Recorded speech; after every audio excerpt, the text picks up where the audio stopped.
Matagal na talaga itong video ko na ito dito sa gallery. Nakailang reels na ako dito sa video ko na ito at hindi ko pa talaga na-edit. At ngayon ko lang talaga siya bigyan ng pansin para i-voice over. Dahil itong babaita naman na kasi na ito is bisibisihan talaga itong babaeng ito. Ewan ko ba. Hindi ko pa binaklash yung aming dingding is meron na talaga itong video na ito na dapat talagang i-voice over ko at i-edit. Kaya lang tinamad ang kuradang. Kaya ayan ang ending. Tambak na lang talaga siya ng ilang araw dito sa aking gallery. Kaya ngayong araw na ito dahil wala akong video. Ito na muna ang i-voice over ng babaita. Para nang sa naman is meron tayong video. Alam ko na karamihan sa ating mga kasari dyan, ang diskarte nila para maging malaki yung kita nila sa araw-araw. Yung pagdi-diskarte yung pagre-repack ng kanilang mga paninda. Tulad ko sa pagre-repack ng asukal, grabe mga kasari, ang laki ng kita ko dito sa pagre-repack ko. Halos kalahati ng presyo ng binibili kong asukal, yung natutubo ko kapag nire-repack ko, yung aking mga asukal. At bukod sa asukal mga kasari, malaki rin yung kinikita naming mga tindera sa pagripak ng mga paminta, chlorine, mantika, at mga laurel. Yan yung mga nindang mga nire-repack namin na panigurado at siguradong malaki yung kita naming mga tindera. Meron din naman mga kasari na nagtitinda na yung mga naka-ready-made na na-repack. Kaya lang magkano lang yung tinutubo naming mga tindera pag bumibili kami ng mga ready-made na ng mga naka-repack na. Pag kasi bibili ka ng mga naka-repack na ng mga ninda, minsan merong 15 pieces, minsan naman merong 12 pieces. At ang presyo nila sa 12 pieces ay 10 peso. Meron ka namang tubo doon na 2 piso. Alam niyo ba mga kasari, hindi ako bumibili ng ganun. Kasi magkano lang yung tinutubo mo. Pero kapag ikaw ang magre-repack ng mga tinda mo, sigurado ka na malaki yung kinikita mo. Katulad ng sa akin mga kasari, kapag bibili ako ng 1/4 na asukar at ang presyo is 17.5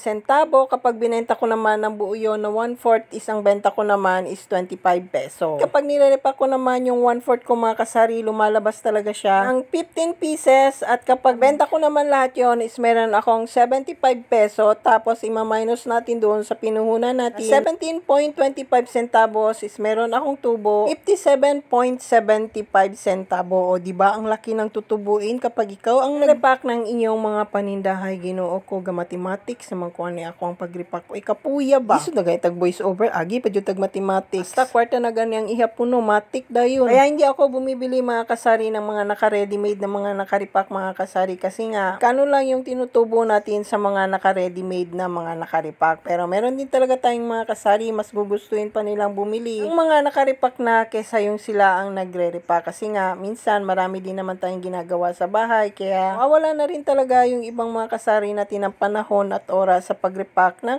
kanilang mga paninda. Kaya mas pinili na lang nilang bumili ng mga ready-made na. Medyo madami-dami rin yung mga nirepack ko dyan mga kasari kasi nga ang ginagawa ko pang isang linggo na or pang 2 linggo na yung mga ginagawa kong mga asukal na nakarepack. Kasi minsan tinatamad na ang kuradang magrepack. Ginoo ko kapuya. Nagluya naman kayo sa matag adlaw. Grabe sa kadagan sa trabaho. Usahay. Hihirapan na talaga tayo sa kalisod kung anong uunahin natin. Kung yung tindahan ba o yung bahay natin.